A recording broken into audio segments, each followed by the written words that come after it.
bersama kita di podcast terbuka pendapat anak sastra.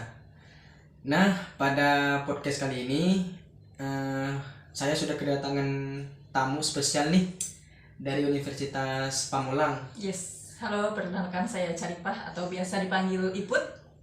Saya dari reguler C semester 4 Silde 003. Kak Iput, udah ini sekarang lagi sibuk apa? Kira-kira? Wah, kesibukannya sekarang enggak ada kesibukan apa-apa selain kerja. Ya paling ngerjain tugas-tugas lah sama baca-baca novel biasa. Berarti sekarang lagi ini kerja sambil kuliah? Yes, kerja sambil kuliah. Emang bisa Kak? Maksudnya kuliah sambil kerja nggak ganggu gitu? Enggak sih. Menurut saya selagi saya nggak berpikir saya sibuk, santai-santai aja. Jadi keren banget dong kalau gitu. Tapi ngomong-ngomong nih, sekarang kan banyak nih ya, banyak kejadian nih kan. Seseorang tuh kalau mau masuk kerja atau perusahaan gitu kan, itu kan harus melewatin yang namanya apa tuh bahasa kerennya tuh? The power of orang dalam gitu kan. Nah, kira-kira nih untuk Kak Iput, pas emang kerja di mana? Oh, kebetulan saya kerja di rumah sakit.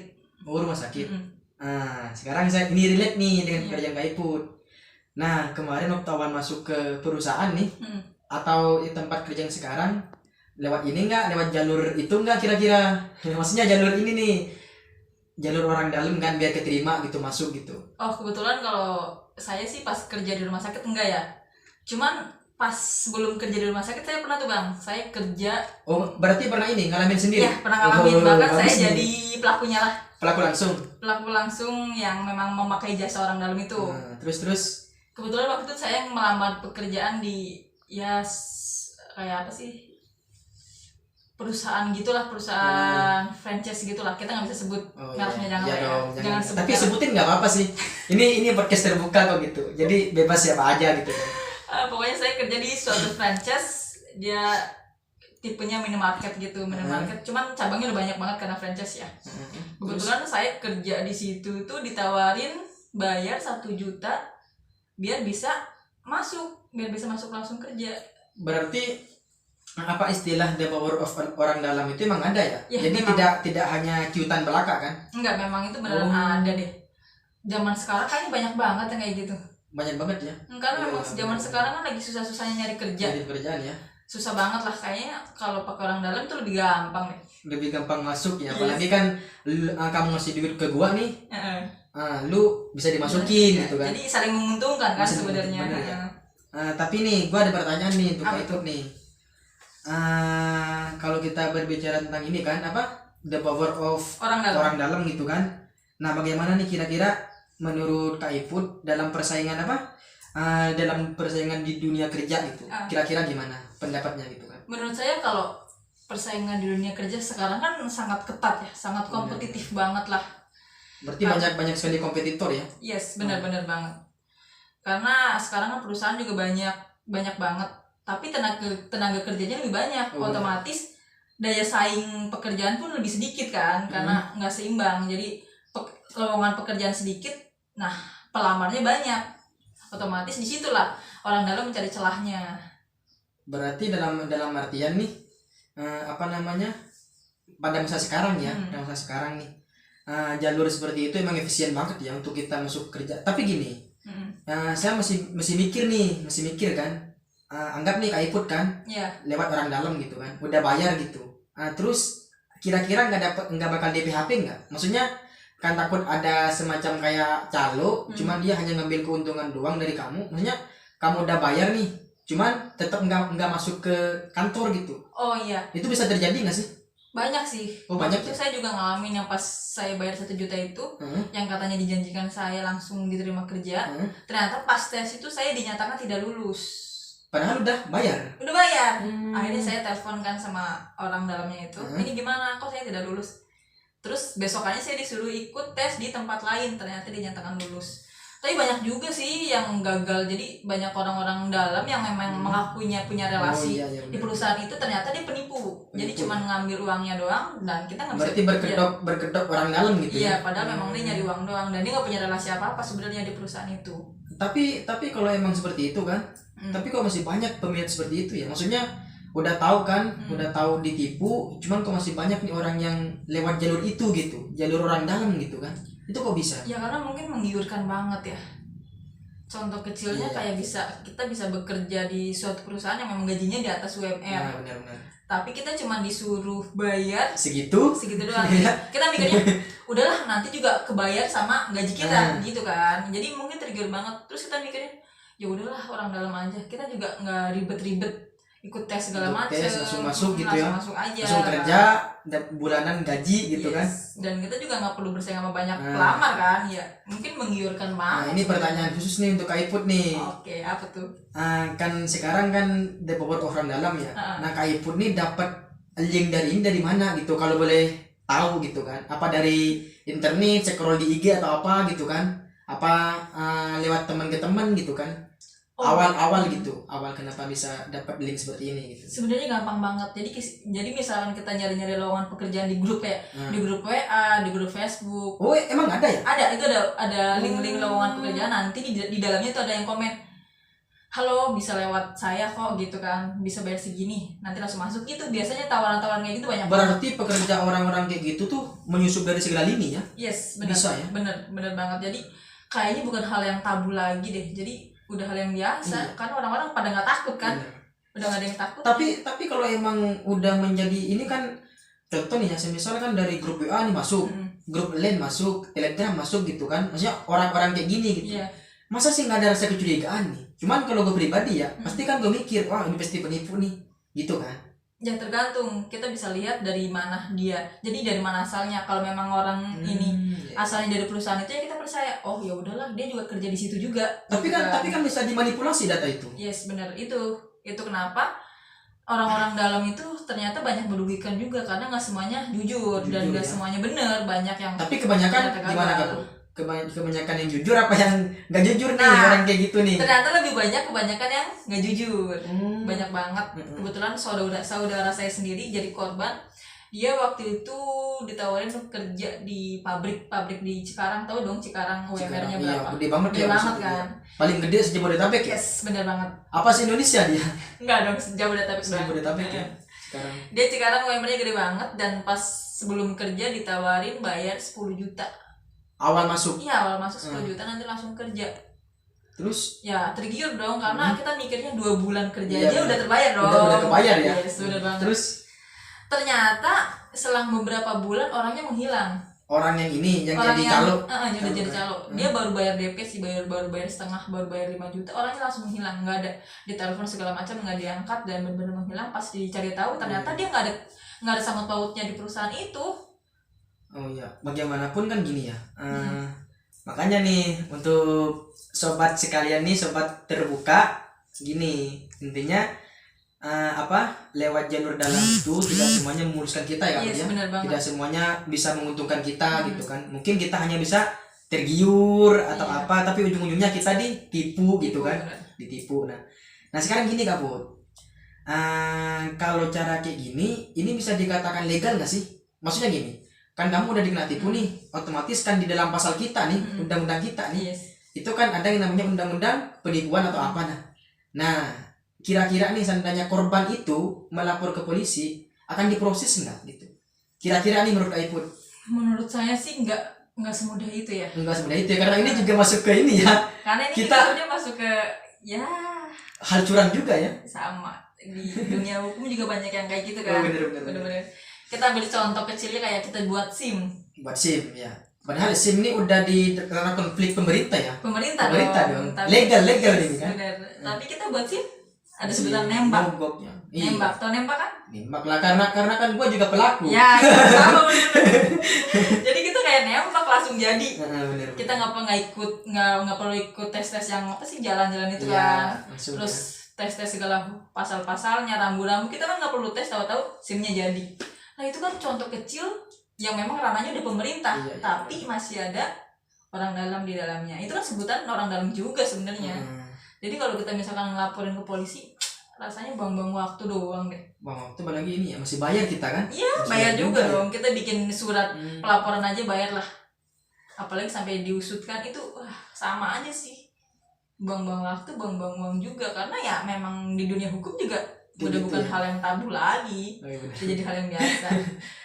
kira-kira nih kalau tetap seperti ini kan, apalagi nih sekarang kan teknologi semakin canggih. Yes, benar banget. Jadi orang-orang seperti ini nih bakal menyusup dari segala hal kan. Iya. Dari kita buka IG nih, Langsung tiba-tiba ada yang nawarin, buka ini tiba-tiba ada yang nawarin gitu Iya, kan. benar. Nah kira-kira nih ini akan berkembang pesat nggak sih ke depannya gitu? Apa ini bisa diberantas gitu kan? Menurut saya ini justru bakalan berkembang pesat karena sekarang tuh banyak aplikasi-aplikasi yang pencari lowongan pekerjaan. Oh iya benar. Tapi di dalamnya masih banyak orang-orang yang menyusup. Jadi orang-orang dalam itu menyusup di dalam itu. Jadi kalau mau diberantas kayaknya dari diri kita sendiri deh. Ya nggak sih? Benar. Jadi gimana caranya biar kita nggak jadi pelaku lagi gitu loh. Kalau nggak ada pelaku kan otomatis nggak ada yang menawarkan juga kan. Ya. Kak Iput nih, gua tanya nih sekali nih, Kak Iput nih kira-kira jerah nggak sih, maksudnya lewat jalur itu jerah nggak? Apa masih tetap mau mencoba gitu kan, jalur kayak gitu, jalur orang dalam gitu kan? Kalau menurut saya pribadi sih dibilang jerah. Enggak juga ya, karena itu menguntungkan juga ya bagi kita. Karena memang sekarang nyari kerja susah banget kan. Jadi kalau ada yang menawarkan instan, ya ngapain harus cari yang susah gitu kan? Boleh buat. Cuman sebenarnya kalau kita pikir-pikir, kita kan kerja buat nyari duit. Masa iya kita kerja ngeluarin duit dulu? Ya nggak? Iya benar. Ya kan kita mau kerja karena nggak punya duit.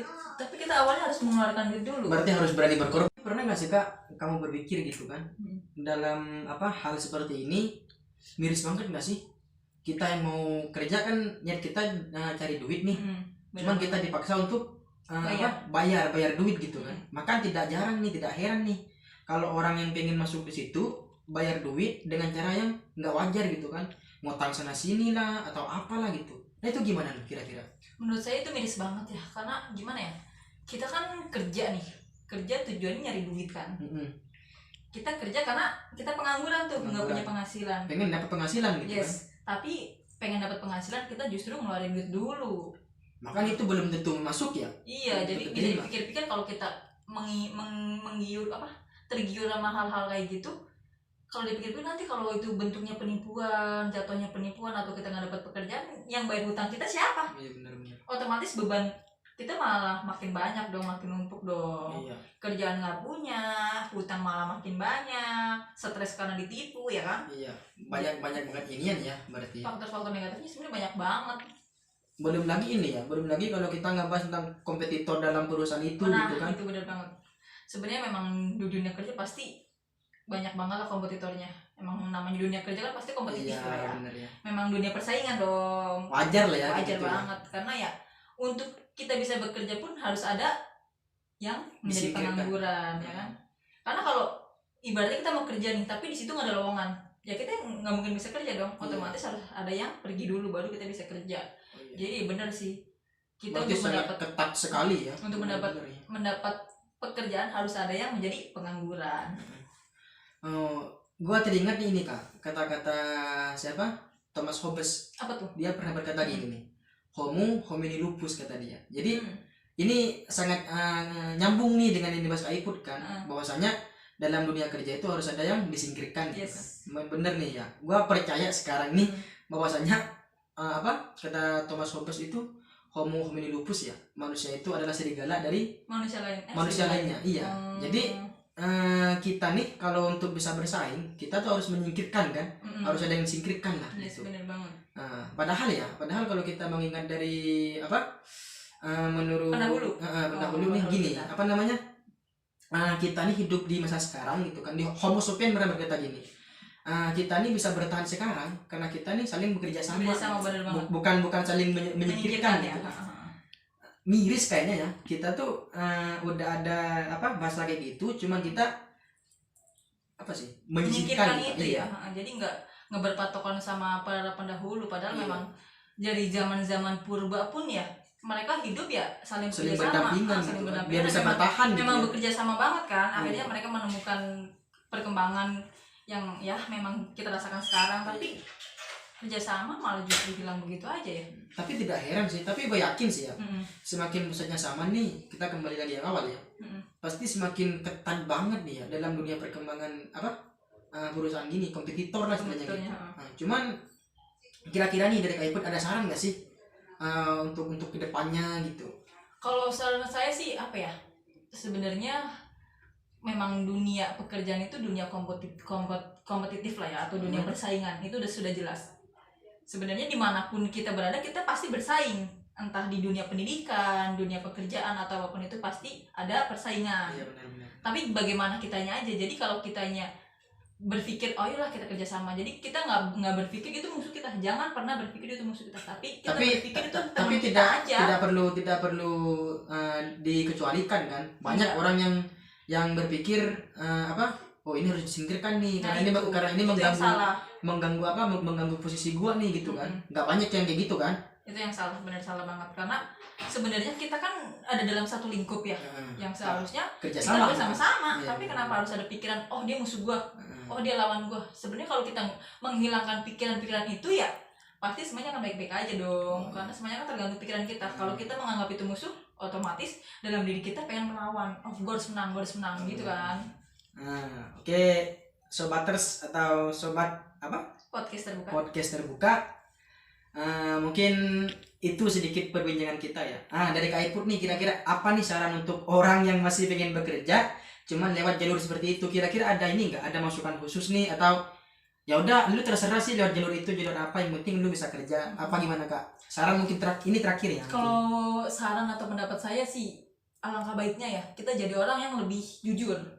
Berarti nggak usah jalur itu? Iya, karena kan kita nggak tahu di dalamnya itu ada apa, entah itu penipuan kah atau ada orang dalam lain kah, karena otomatis orang dalam itu pasti bekerja sama dengan banyak orang. Berarti banyak banget bandit ya. Iya, yang nantinya malah justru menguras kita atau men-skip kita lah. Jadi bisa dibilang pendapat saya atau saran saya sih jadi orang yang lebih jujur aja sih, lebih jujur dan berusaha lebih keras lagi. Berarti ini ya, secara profesional gitu ya? Iya, profesional, karena nggak melulu kita kerja itu harus ada orang dalam. Kita bisa kok berusaha sendiri kalau kita punya kemampuan, punya pengetahuan, punya keterampilan ya kita bisa gitu loh. Jadi tunjukkan kemampuan kalian aja. Skill sih. Ya? Yes, Skill benar banget.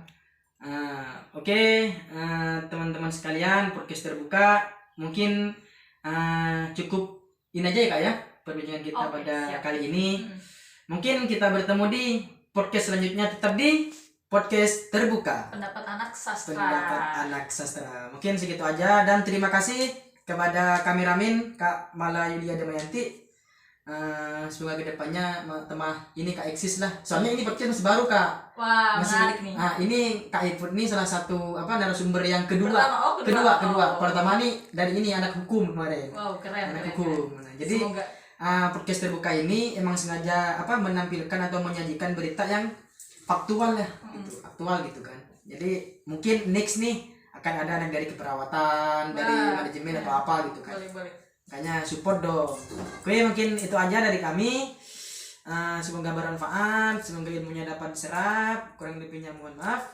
Tetap di podcast terbuka.